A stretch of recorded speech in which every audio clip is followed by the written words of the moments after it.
Welcome back to another episode of Sal and Pals Go to the Movies. I'm here with my friend Touly. Say hi, Touly. Hey everyone.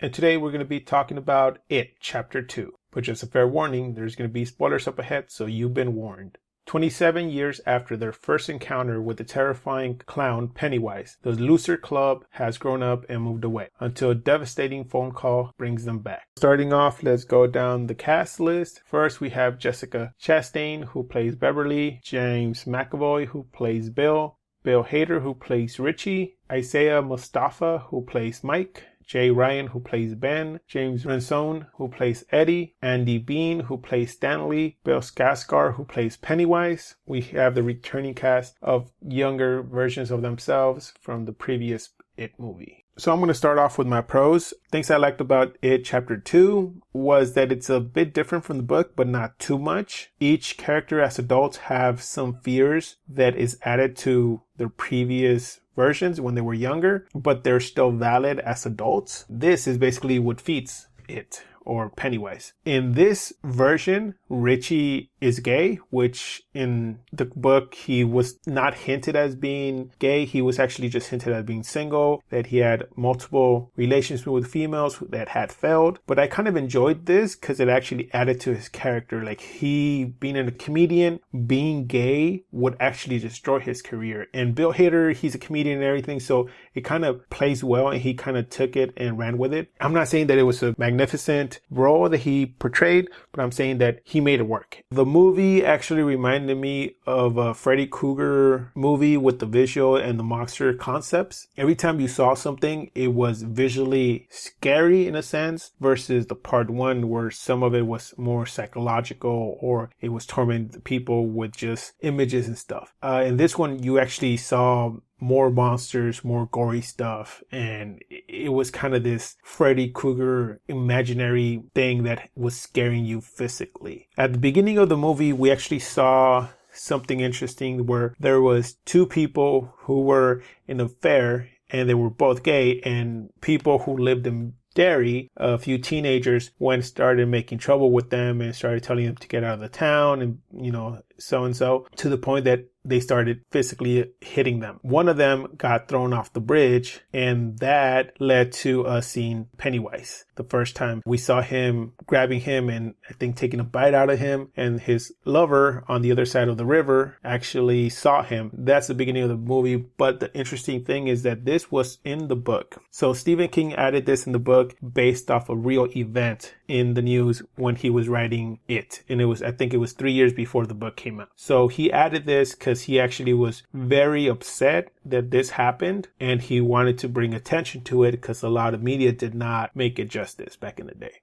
So to me, that was kind of interesting, and I love the fact that they actually put that part of the book into this movie. And then we also see that Stephen King does make a cameo as the shop owner, and he actually talks to Bill, which in most occasions, in most of the books that Stephen King has written, he has a character that resembles himself. It's an author. He writes books. He writes scripts. He writes, something. He's a writer. So most of the times in most of his movies or books, there's a character that is a writer, and he kind of manifests himself in that character. But in this one, we actually see him talking to Bill, which is Stephen King kind of talking to Stephen King. And he keeps running with the joke that Bill or Stephen King cannot write good endings to stories, which a lot of people have criticized Stephen King for doing, that, his books are good, but when it comes to an ending, it doesn't wow us.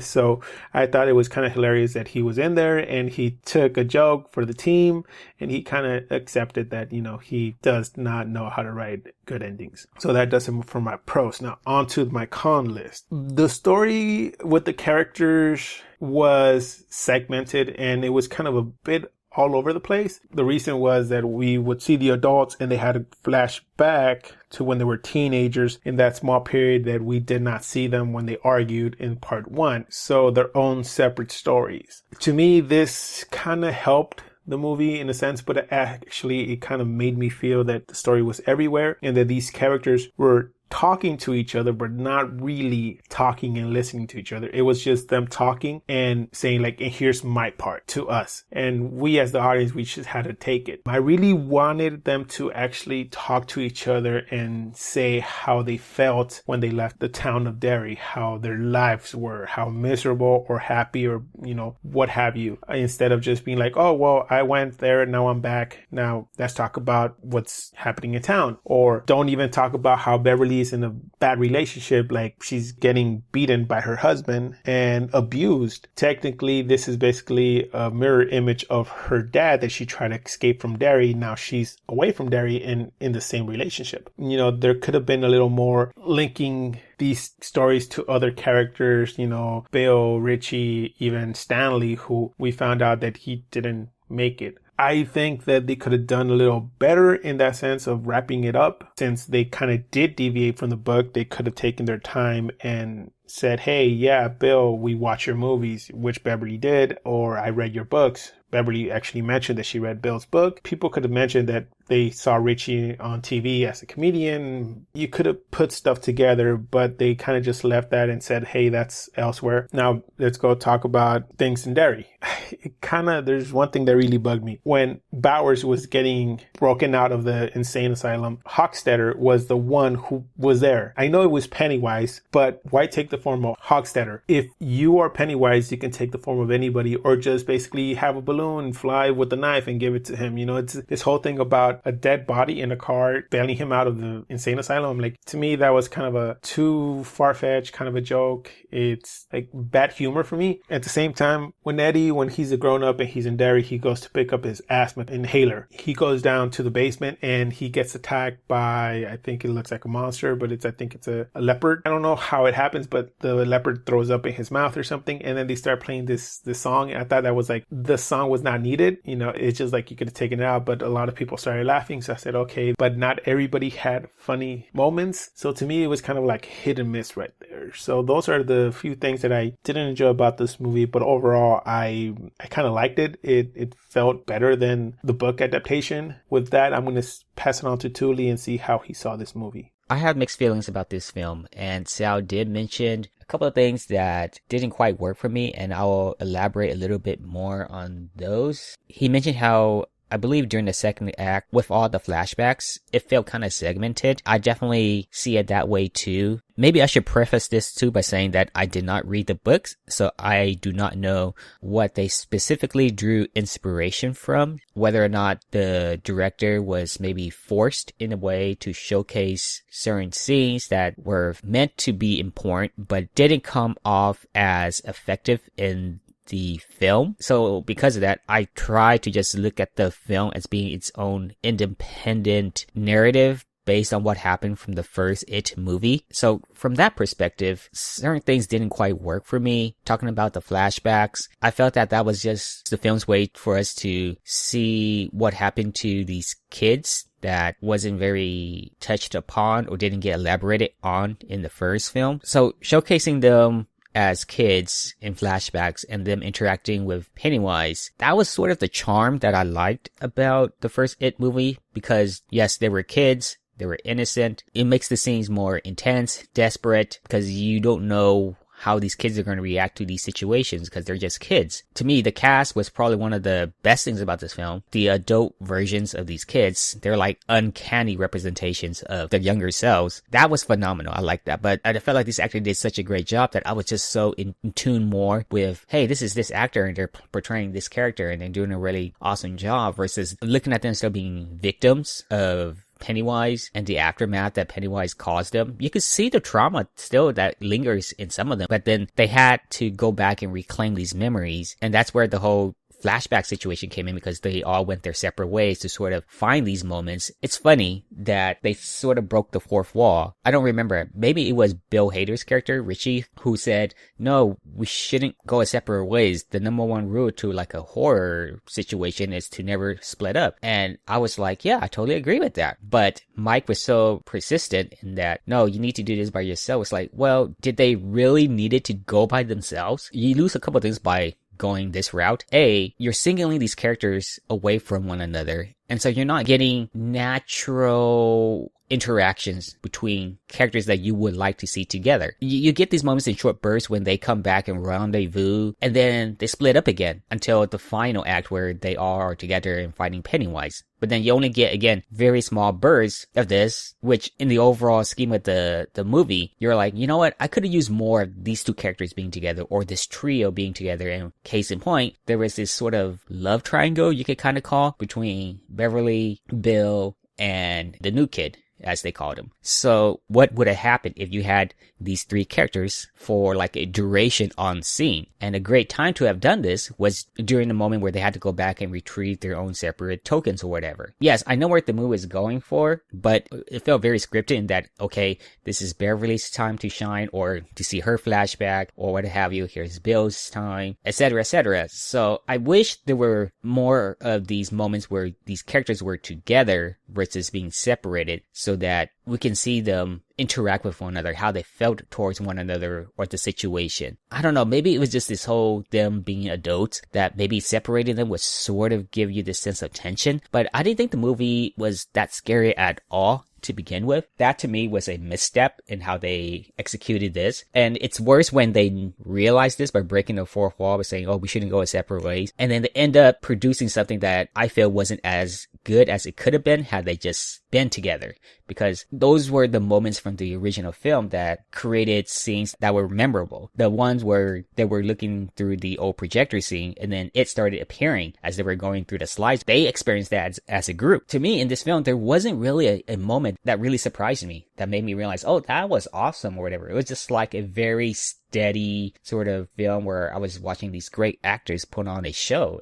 And then to Sal's point about what happened earlier in the movie, with the two guys getting beaten up because of what they represented. If it was Stephen King's motive to sort of bring that to light, I'm okay with that, but I wish they would have shown what happened to the people who physically caused harm to these guys. That really came out of left field for me. The fact that you saw these two guys get brutalized and then nothing come out of it, like in terms of justice or whatever. That to me sort of felt weird. Again, kudos to Stephen King if he's trying to bring light to this, but at the same time, there was no follow it that would have justified you showing this scene if the only reason is to showcase that, hey, people are getting away with this, and that's it. Also, the bully, Henry, who escaped the asylum, I felt that was just the movie's way of portraying a sense of danger by having Pennywise vicariously represented through him. Because until the final act where they all finally met Pennywise again, there was no sense of real threat. Like, I never felt like these characters were gonna die at any point. And then, of course, Eddie got stabbed in the face, and then he met his demise eventually. But even when that happened, you know, there was this short moment of, oh, okay, they did that. But still, it felt very goosebumpy in a way, with these adults just running around town, and they conveniently came across the right thing that triggered the memory or, you know, the token that they needed to acquire. There was never this struggle of, oh, what am I supposed to get? I don't get it. Like, I know I'm supposed to remember something, but what is it? It was more like, oh, here's Richie scene. He just came across this building where he used to play arcades at, and so that leads to him acquiring his artifact. Again, execution wasn't there for me, particularly in the second act. And because of this, the pacing of the film did not feel right. For a movie that was almost 3 hours long, this was one of the things I was concerned with. I'm not concerned about how long a movie is, as long as it keeps me engaged. Unfortunately, this film did not do that during the second act, where I felt it was important for them to set up for the final act. Because then when the final act came, that was a lot more of what I wanted, the group being together and them still struggling against Pennywise. But there was no substance that led up to it. Like, it felt very dry. Yes, you get more background for these characters. You could have gone in so many other directions that would have made it more effective. I also feel that this film kind of suffered from showing too much in its trailers. They showed one where Beverly is interacting with the old lady. Had they not shown that in the trailer and people not knowing what was going to happen, that scene probably would have been one of the most highlighted ones from the film, I feel like. I already heard people scuffling and getting ready to react to what was going to come because they already saw what happened in the trailer. So that was one thing that they should not have showcased in the trailer. Also with Bill's character, when they showcased him as the adult reacting to the kid in the mirror funhouse and Pennywise seemingly getting closer and closer to getting the kid, which he eventually does, again, is one of those scenes where the trailers could have done without, so that when I saw it in the movie, I would have a stronger reaction, because that was one thing that this film, It Chapter 2, tried to do very hard at, was to get Bill to still overcome his trauma, him blaming himself over what happened to his younger brother. And so they're trying to use this kid that he met at one point in the film to sort of elaborate on that same idea. Again, something that I felt that the trailer kind of overdid on, and that they should have just not showcased at all, so that when I saw it in the film, I would have been able to connect the dots for myself, instead of me already expecting to know, hey, this is going to happen. Unfortunately, given how the movie set up to that point, I was sort of like, this is not quite doing it for me. Yeah, but other than the casting, which is an A+ in my book, and I guess the comedy was alright, when you have Bill Hader there, who actually felt like Bill Hader, but at the same time representing Richie, who was one of the kids who often joked around, did a great representation. And the whole cosmic reason as to how Pennywise is Pennywise, that was weird for me too. I think I would have preferred the mystery behind what it is to be that way, and I have an explanation in this rap, because that was one of the things that made it scary in a way. It was the mysterious side of him, but for them to have explained it through like some cosmic being that came to Earth, and that you have these Native American rituals, which Mike was obsessed with and didn't tell the group about whether or not it was gonna really work, because he was just on the idea of believing, and that he fooled them twice about the truth. Like I said, that's why I have mixed feelings. A part of me feel like the film should have been better, but it wasn't. But the acting was really good. Would I recommend the film? If you saw the first one, I would say yes, but if you want to get into the movies, I would definitely say the first one is better. It's just unfortunate that the first one does leave it open for a sequel, which of course this is why you have It Chapter 2, because the book is long, as I've heard from people. So maybe they were just trying to cram too much into a tight space, and because of that, this film very, very suffers, instead of having more leeway for creativity and executions of plot lines, character development, character interactions, ways to create a sense of eeriness that was lost because you just experience a lot of these moments as through flashbacks as kids. So check it out, I would say, if you've seen the first one. But if you haven't seen the series, then I would say just watch the first one and just leave it as that.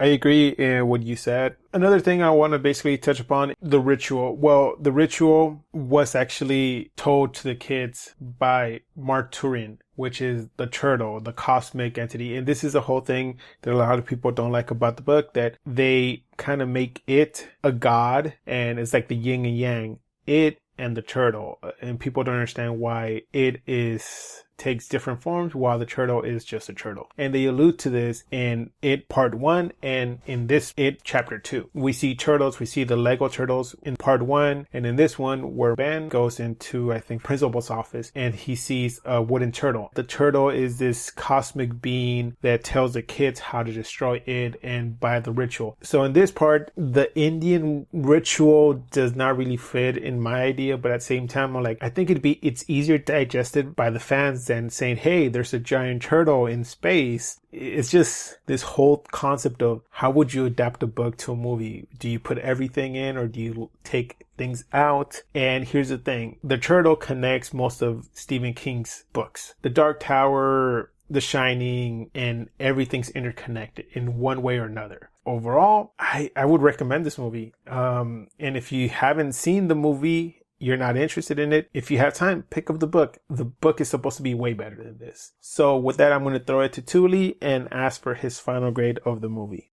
Again, with mixed feelings, my grade isn't going to be that high. I would say the highest I would probably give it is a 6 out of 10. Check it out if you've seen the first It movie, because it does continue off the first one. There are things that you won't get if you haven't watched the first one, but the film could have done so much better given its length. Like I said, I personally found that the film was lacking in some regards. So yeah, 6 out of 10 for me. It was okay. It was meh. For me, I'm going to give it 2 grades. One directed to the fans who have read the book. For them, I would say this is a 7.5 out of 10. You're going to go into it knowing what you know about the book, and you're going to see some of it in the film and some of it not being presented in the film. For people who have not read the book and seen or not seen Part 1, I would say give it a 7 out of 10. Did the movie do its job? It did continue the story from Part 1. Did it make a good impression on me? Yes and no. It kind of felt short in a sense. It was kind of long, and throughout the movie I was yawning. So, I mean, I feel kind of, I don't know how to feel about this movie. I enjoyed it. I was looking forward to it. I enjoyed the acting. It character, Pennywise, to me before he had his own thing versus the original Pennywise. But now it's like they're both on the same level, but for different reasons. That does it for this review of It Chapter 2. Please join us next time when we will review Ad Astra.